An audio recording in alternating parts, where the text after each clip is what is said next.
I didn't usually babysit. In fact, I'd only agreed to do it as a favor to my mom's friend, Karen. Her regular sitter had bailed last minute, and she was desperate. I was 19, home for the summer from college, and she offered me $100 for a few hours of work. Easy money, right? The house was one of those older, creaky ones on the edge of town. Big, with 2 stories and a porch that looked like it hadn't been painted in decades. Karen greeted me at the door, dressed in a cocktail dress and holding a pair of car keys. "You're a lifesaver," she said, ushering me inside. "The kids are upstairs. Dinner's done, they've had their baths, and bedtime is at 9. You shouldn't have any trouble." The kids, Mia and Tommy, were 6 and 4. Cute, polite, and surprisingly quiet. They were sitting on the living room floor playing with blocks when Karen introduced me. I waved awkwardly, and Mia gave me a shy smile while Tommy buried his face in his sister's shoulder. "They're angels," Karen said. "Just, don't let them stay up too late." With that, she was out the door, her heels clicking against the porch steps. I locked the door behind her and turned to the kids. "All right, what do you guys want to do? Can we watch a movie?" Mia asked, her voice soft. "Sure." I popped in a Disney DVD, and the 3 of us sat on the couch while the rain started pattering against the windows. The storm was supposed to get worse later, but I figured I'd be out of there before it really picked up. By the time the movie ended, both kids were fighting to stay awake. "All right, bedtime," I said, standing up and stretching. "Let's get you guys upstairs." Mia held Tommy's hand as they climbed the stairs in front of me. The second floor was darker than I expected, the single hallway light flickering faintly. Their room was at the end of the hall, a shared space with 2 small beds and a nightlight shaped like a rocket ship. I tucked them in, making sure Tommy had his favorite stuffed dinosaur, and Mia insisted I leave the door open a crack. "Good night," I said, flicking off the light. "Good night," they both whispered. I headed back downstairs, feeling the comforting glow of my phone in my pocket. I figured I'd scroll Reddit or watch something on Netflix until Karen got back. Easy gig. But about 30 minutes later, I heard something. A soft creak from upstairs. I paused, my heart skipping a beat, and strained my ears. The storm was picking up now, the wind rattling the windows, but this sound was distinct. It was the kind of creak old floorboards make when someone's walking on them. The kids, I thought. Maybe they were up, sneaking around. I sighed, grabbed my phone for light, and headed upstairs to check. The hallway was dark except for the faint glow of the rocket nightlight spilling out from their room. "Guys," I called softly, stepping toward their door. I peeked inside. Both of them were fast asleep, Mia curled up with her blanket and Tommy clutching his stuffed dinosaur. The room was silent, save for their soft, even breathing. I backed out, feeling uneasy but telling myself it was just the house settling. As I turned to head back downstairs, I noticed something that made my stomach drop. The light in the guest room was on. Karen hadn't mentioned anything about the guest room. I hadn't even thought to check it earlier. The door was open just a sliver, enough for the light to spill into the hallway. I swallowed hard, every instinct telling me to go back downstairs and lock myself in the living room. Instead, I pushed the door open. The room was empty, just a neatly made bed, an antique dresser, and an old rocking chair by the window. The light bulb above the bed flickered slightly, casting shadows that danced across the walls. I stepped inside, my pulse quickening, and flipped the switch to turn the light off. The moment I did, the rocking chair creaked. I froze. It wasn't the wind. It wasn't the house. The chair had moved.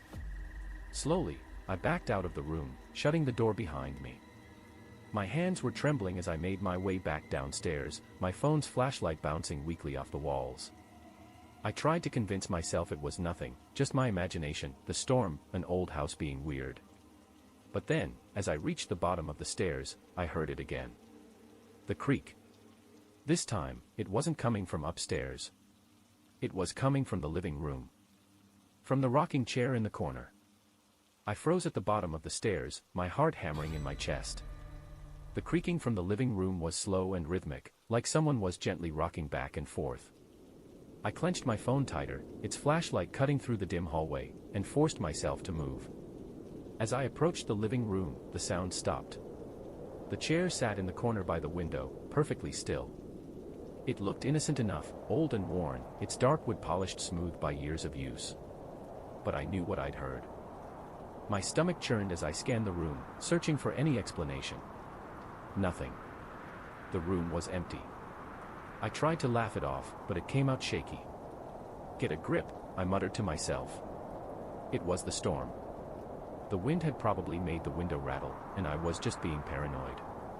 I turned to head back toward the couch, but then my phone buzzed in my hand, the vibration startling me so badly I nearly dropped it. I glanced down at the screen. A notification. It was a message from Karen. Everything okay? Kids doing all right? Relief flooded over me. I took a deep breath, steadied my hands, and typed back.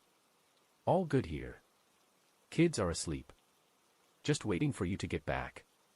I hit send and set the phone on the coffee table. The rocking chair creaked again. This time, I saw it move. It was subtle, just the faintest shift, like someone had leaned back slightly. My blood ran cold as I stared at it, my body frozen. The chair was empty, but the longer I looked at it, the more I felt like something was there. Watching me. Then the upstairs light flickered. I whipped around, my eyes snapping to the staircase. The hallway light outside the kids' room was flashing, casting eerie shadows that danced across the walls. My heart dropped as I thought of Mia and Tommy, alone in their room.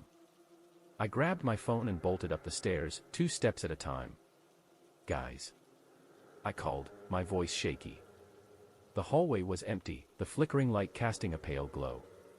Their door was still cracked open, the soft hum of the rocket night light spilling out. I pushed the door open all the way, my pulse pounding in my ears. Both kids were sitting up in their beds, wide-eyed and pale. Mia clutched her blanket tightly, while Tommy held his stuffed dinosaur like it was a lifeline. What's wrong? I asked, trying to keep my voice calm. Mia pointed to the corner of the room, her hand trembling. She's there. I turned, my flashlight sweeping across the room. The corner was empty, just a small bookshelf and a pile of toys. There's no one there, sweetie, I said, forcing a smile. She was, Mia whispered.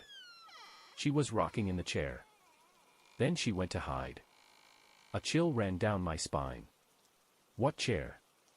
The one in the living room, she said, her voice barely audible. She said she'd come back. I didn't know what to say. My mouth felt dry, and my hands were slick with sweat. Stay here, I finally managed. I'll check it out. No. Mia cried, her voice sharp with fear. Don't go. She doesn't like it when you look for her. I swallowed hard, torn between staying with the kids and checking the house. But the thought of leaving them alone terrified me more. I closed the door, leaving it open just a crack like before, and headed back downstairs. The rocking chair was empty. It sat there, motionless, the faint sound of rain tapping against the window beside it. My stomach churned as I stared at it, my flashlight trembling in my hand. Then my phone buzzed again. Another message from Karen. Get the kids out of the house. Now. My blood turned to ice. I stared at the screen, rereading the message, my mind racing. Karen had seemed calm earlier. What had changed? As I stood there, the chair creaked again. This time, it wasn't subtle. It rocked back and forth violently, as if someone was sitting in it, pushing hard against the floor. My flashlight flickered, the beam cutting in and out, and I stumbled back toward the stairs. A shadow passed across the wall. It wasn't mine. It was tall, thin, and moved unnaturally, its limbs bending at odd angles. It didn't come from the chair. It came from the hallway, leading to the kitchen. I turned and ran upstairs, slamming the kids' door shut behind me. Mia and Tommy were sitting on the same bed now, holding each other tightly. Tommy was crying, and Mia's face was pale, her eyes wide with terror. We have to go, I said, my voice shaking. We're leaving, right now. Mia shook her head, tears streaming down her face. You can't, she whispered. She's in the house. I know, I said, grabbing Tommy and lifting him into my arms. That's why we're leaving. As I reached for Mia, the door creaked open. It moved slowly, the hinges groaning, and my heart stopped. The hallway beyond was dark, but I could feel something there. Watching. Waiting. The rocking chair creaked again, even though it was 2 floors down. And then I heard it. A voice, soft and melodic, almost like a lullaby, drifting up from the stairs. "You can't leave me. You invited me in."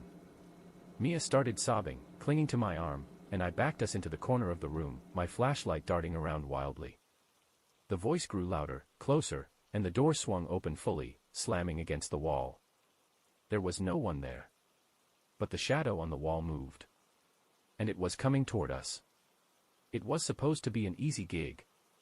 I wasn't a professional babysitter or anything, but when Mrs. Redding, my mom's co-worker, asked if I could watch her daughter for a few hours, I figured why not.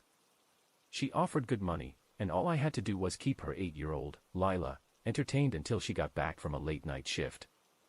The Reddings' house was nice, one of those old Victorian-style homes on the edge of town. It had charm, sure, but something about it felt off. The kind of place where the floors creak when no one's moving, and every shadow seems alive. Mrs. Redding greeted me at the door, looking frazzled but grateful. "Thank you so much for doing this," she said, handing me a list of emergency numbers. "Lila's already had dinner. She's playing upstairs in her room. Just make sure she's in bed by 9. "No problem," I said, pocketing the list. "Anything else I should know?" She hesitated, her hand lingering on the doorknob. "If she mentions anything strange, just ignore it. Kids have wild imaginations, you know." Before I could ask what she meant, she was out the door, leaving me alone in the house. I shrugged it off and headed upstairs to check on Lila. Her room was exactly what you'd expect from an 8-year-old girl: pink walls, stuffed animals everywhere, and a bookshelf filled with fairy tales. Lila was sitting cross-legged on her bed, brushing the hair of a doll that looked like it had seen better days. She smiled when she saw me. "Hi," she said, her voice soft but cheerful. "Hey, Lila. What are you up to?" "Just playing." She held up the doll. "This is Annabelle." I raised an eyebrow. "Like the scary movie?" Lila giggled. "No, not that Annabelle. This one's nice." "Good to know," I said, sitting in the chair by her desk. "What's the plan for tonight?" "Board games. Movies." She thought for a moment, then said, "We can play hide-and-seek later. But only downstairs. The upstairs is for her." I frowned. "Her?" Lila's smile faded, and she looked at the doll in her hands. "The lady in the corner," she whispered. The air in the room seemed to drop a few degrees. I glanced around, half expecting to see someone standing there, but of course, the corner was empty. "Lila," I said carefully, "there's no one in the corner." She didn't answer. Instead, she placed Annabelle on the bed and climbed under the covers. "Can I have my night light?" she asked, her voice small. "Sure." I plugged it in and turned it on, the soft glow filling the room. "You okay?" She nodded, but her eyes flicked toward the corner again. "She doesn't like the light." I laughed nervously. "Well, good thing it's staying on." By the time Lila was asleep, I felt a little ridiculous for letting her words get to me. Kids say creepy stuff all the time. It didn't mean anything. Still, I couldn't shake the unease as I headed back downstairs. The living room was cozy enough, with a big couch and an old TV. I settled in, scrolling through my phone while a rerun of some crime show played in the background. The rain started not long after, tapping softly against the windows. It wasn't long before I started to relax, the warmth of the house and the quiet rhythm of the rain lulling me into a sense of calm. And then I heard it. A faint creak, coming from upstairs. I froze, listening. The house was old, sure, but this wasn't the random settling of wood. It was deliberate, like someone shifting their weight on the floorboards. I told myself it was Lila. Maybe she'd gotten up for water or had a bad dream. I grabbed my phone and headed upstairs, my footsteps echoing softly in the quiet house. "Lila." I called, my voice low so I wouldn't wake her if she was still asleep. No answer. When I reached her room, the door was slightly ajar. I pushed it open gently, peeking inside. Lila was still in bed, her back to me, her little chest rising and falling with steady breaths. But something was wrong. The night light was off. I was sure I'd left it on. Positive. I stepped into the room, fumbling for the switch, and as the light flickered back on, I saw it. The rocking chair in the corner, empty when I'd left, was swaying slightly, as if someone had just stood up. My heart slammed in my chest. I turned toward Lila, shaking her shoulder gently. "Hey, kiddo. You okay?" She stirred, blinking up at me groggily. "What's wrong? Did you turn the night light off?" She frowned, rubbing her eyes. "No. I don't get up when she's here." "Lila," I said, my voice shaking, "who's she?" Her eyes flicked to the rocking chair, and she whispered, "The lady in the corner." I whipped around, my phone's flashlight cutting through the room, but there was no one there. The chair was still, the shadows undisturbed. I forced a laugh, trying to calm my racing heart. "There's no lady, Lila. It's just us." But as I tucked her back in, I noticed something that made my stomach drop. The doll, Annabelle, was sitting in the rocking chair, staring straight at me. I stood frozen, staring at the doll in the rocking chair. I hadn't touched it. I hadn't moved it. Lila was tucked in bed, still half asleep. My pulse pounded in my ears as I tried to rationalize it. Maybe she put it there before I came back upstairs. Maybe I just didn't notice. But I couldn't shake the feeling that I was being watched. "Lila," I said softly, trying to keep my voice steady, "did you move Annabelle?" She shook her head, her eyes wide and fearful. "I told you. She doesn't like the light. She put her there." My blood ran cold. "Who put her there?" Lila pointed toward the rocking chair. "The lady." The chair creaked as if on cue, swaying slightly. I felt an icy chill crawl up my spine. "All right," I said, swallowing hard. "It's late, and I think we're both just tired. I'm going to move Annabelle, okay?" "No." Lila sat up, grabbing my arm with surprising strength. "Don't touch her. She'll get mad." "Lila, it's just a doll," I said, though I wasn't entirely sure I believed that anymore. I reached out, my hand trembling, and picked up Annabelle. The doll's glassy eyes seemed to glint in the dim light, her worn face expressionless but somehow menacing. I placed the doll back on Lila's bed and turned the rocking chair toward the wall. "See? Nothing to worry about." Lila didn't say anything. She just lay back down, clutching her blanket tightly. I left the nightlight on, double-checked the lock on her window, and left her door open a crack before heading back downstairs. I needed to calm down. This was just a kid's overactive imagination, I told myself. A creepy old house, a storm outside, and my own nerves getting the better of me. I settled onto the couch and grabbed my phone, scrolling aimlessly to distract myself. The rain outside had picked up, the wind rattling the windows. But then I heard it again. The creak of the rocking chair. I stared at the ceiling, every muscle in my body tense. It was faint but unmistakable, the rhythmic sound of the chair swaying back and forth. I grabbed my phone and turned on the flashlight, steeling myself as I crept toward the stairs. The sound stopped as soon as I reached the top step. The hallway was dark except for the faint glow of Lila's nightlight spilling out of her room. I stood there, listening, my heart pounding in my chest. The house was silent again. Too silent. I stepped into Lila's room, and my stomach dropped. The rocking chair was back where it had been before I turned it to the wall. Annabelle was sitting in it again, her head tilted slightly, as if she were looking at me. The nightlight was off, and Lila was sitting upright in her bed, her knees pulled to her chest. "She's mad," Lila whispered. "Who's mad?" I asked, though I wasn't sure I wanted the answer. "The lady. She doesn't like you touching Annabelle." I took a shaky breath, forcing myself to stay calm. "Lila, there's no lady. It's just us here." Lila shook her head. "She's here. She's always here." A shadow moved in the corner of the room. I whipped around, my flashlight cutting through the darkness. For a split second, I saw it, a figure, tall and thin, standing in the corner. Her face was obscured by the shadows, but I could see the outline of her long hair and the faint glint of her eyes. And then she was gone. I didn't wait. I scooped Lila up, grabbed her blanket, and bolted downstairs. She clung to me tightly, her small hands trembling as much as mine.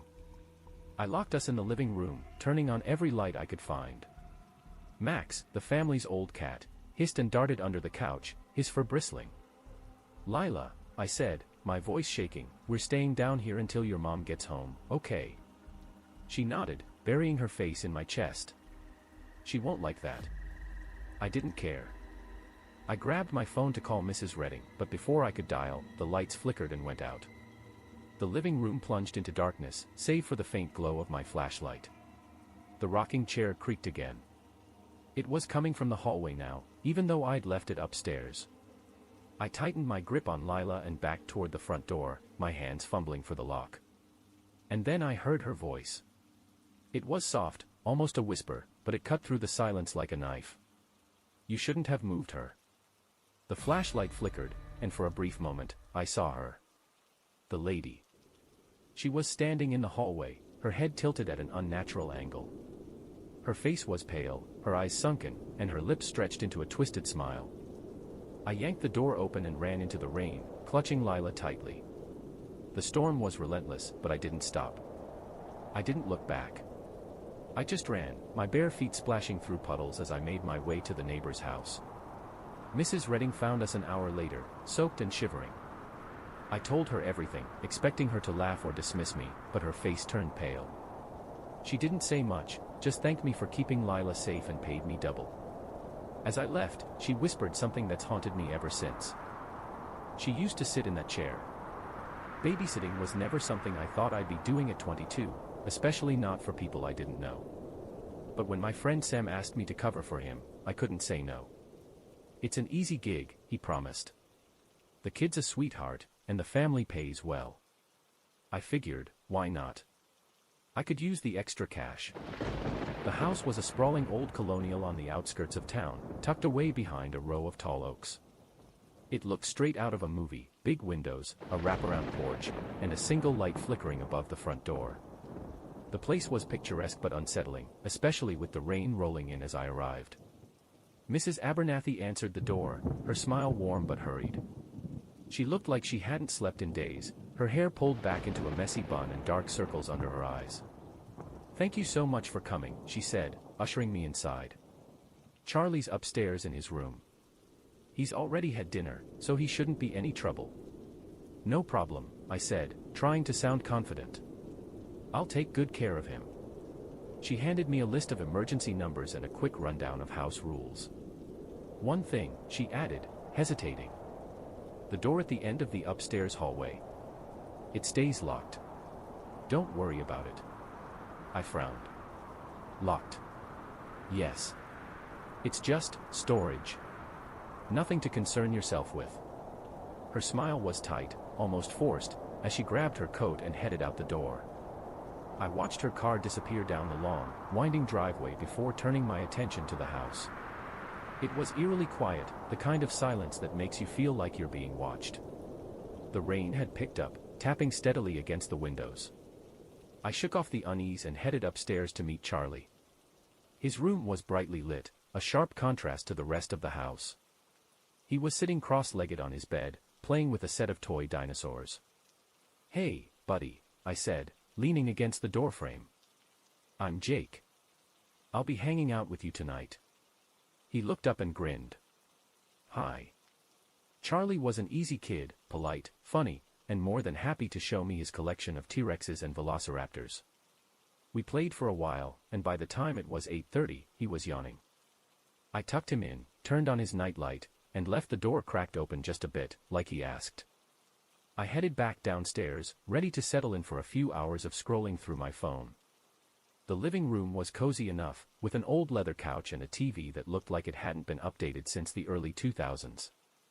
I flipped through channels until I found a rerun of a crime show and let myself relax.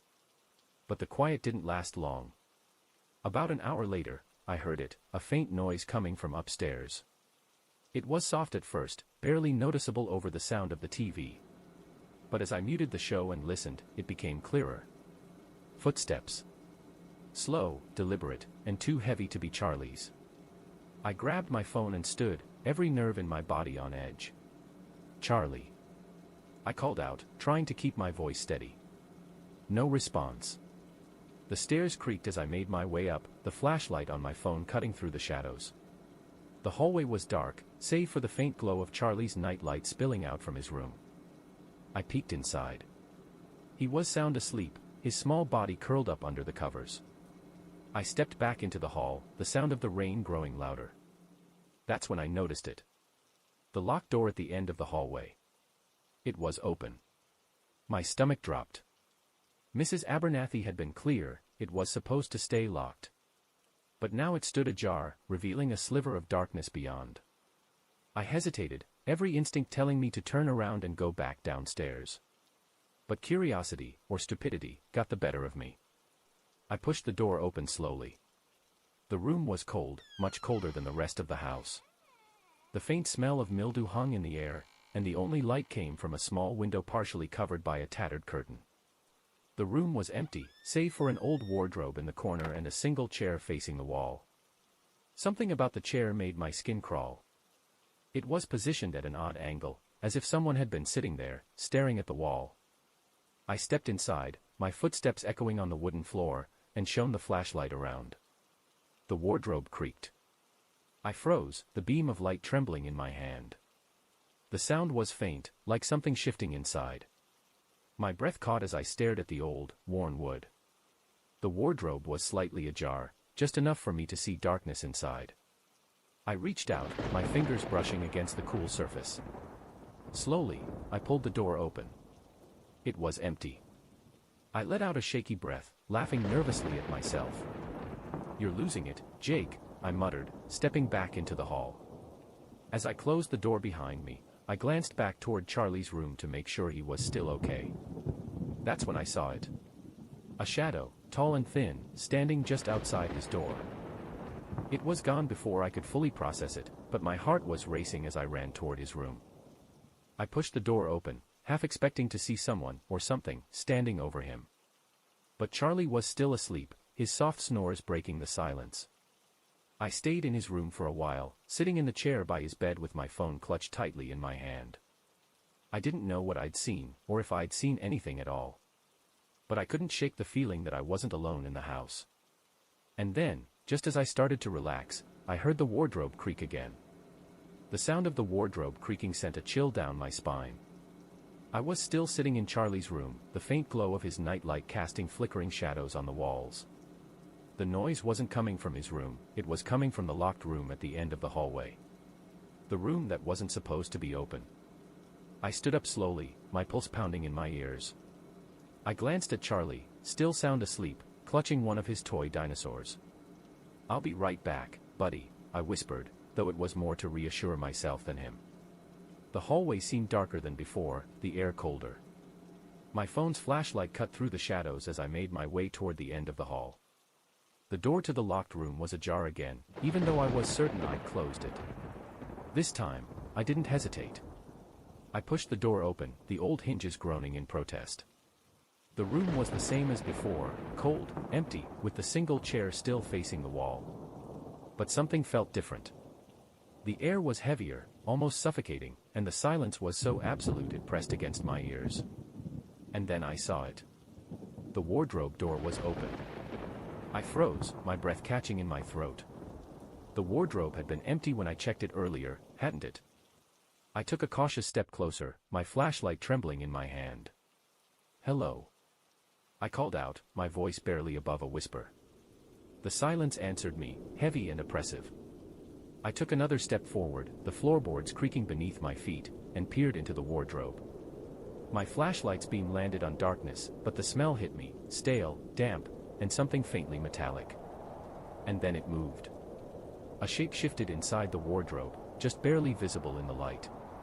I stumbled back, tripping over my own feet, and the flashlight slipped from my hand, clattering to the floor. The beam spun wildly, illuminating the room in brief flashes.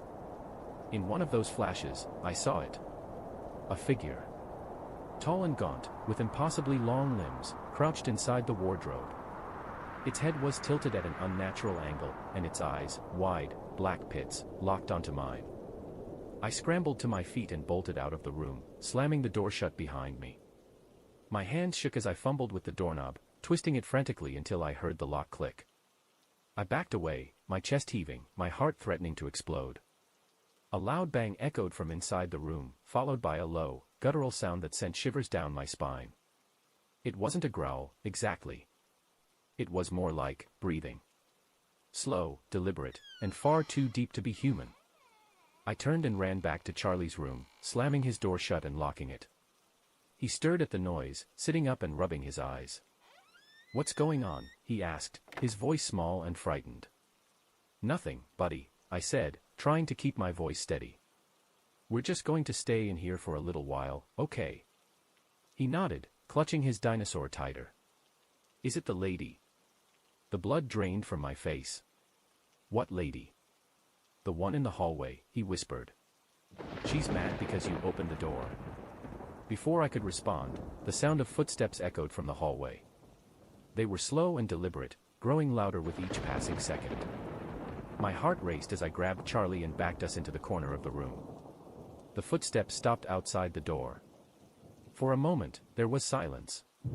Then the doorknob began to turn, rattling violently against the lock.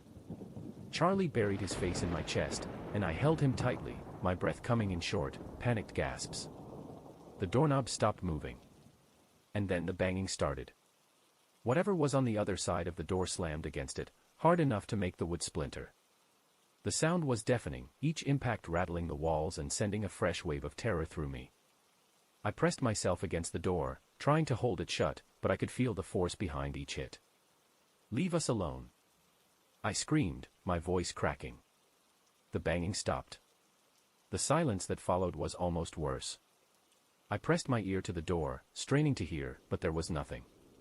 No footsteps, no breathing, just the faint patter of rain against the windows. I waited a few more seconds before slowly unlocking the door and cracking it open. The hallway was empty. The door to the locked room was shut, the silence behind it heavy and foreboding. "Stay here," I told Charlie, though my voice shook as much as my hands. "I'll be right back." I stepped into the hallway, every instinct screaming at me to turn back, to lock the door and wait for Mrs. Abernathy to come home. But I couldn't leave it like this. I had to know. When I reached the locked room, I hesitated, my hand hovering over the doorknob. The air around me felt thick, almost electric, and my skin prickled with unease. Finally, I turned the knob and pushed the door open. The room was empty. The chair was overturned, the wardrobe door hanging wide open. But there was something on the floor, a single, hand-carved wooden toy. A dinosaur. The same one Charlie had been holding. I grabbed it, my hand shaking, and backed out of the room, locking the door behind me. When I returned to Charlie's room, he was asleep again, his small body curled up under the covers. But the dinosaur was still on his bed. The one I was holding wasn't his. I didn't stay in that house another minute. I called Mrs. Abernathy and told her everything, expecting her to laugh or dismiss me. But her voice was quiet, almost resigned, when she responded. "You opened the door, didn't you?" she asked. "What does that have to do with anything?" I snapped, my fear boiling into anger. "It's not about what's in the room," she said. "It's about what comes out."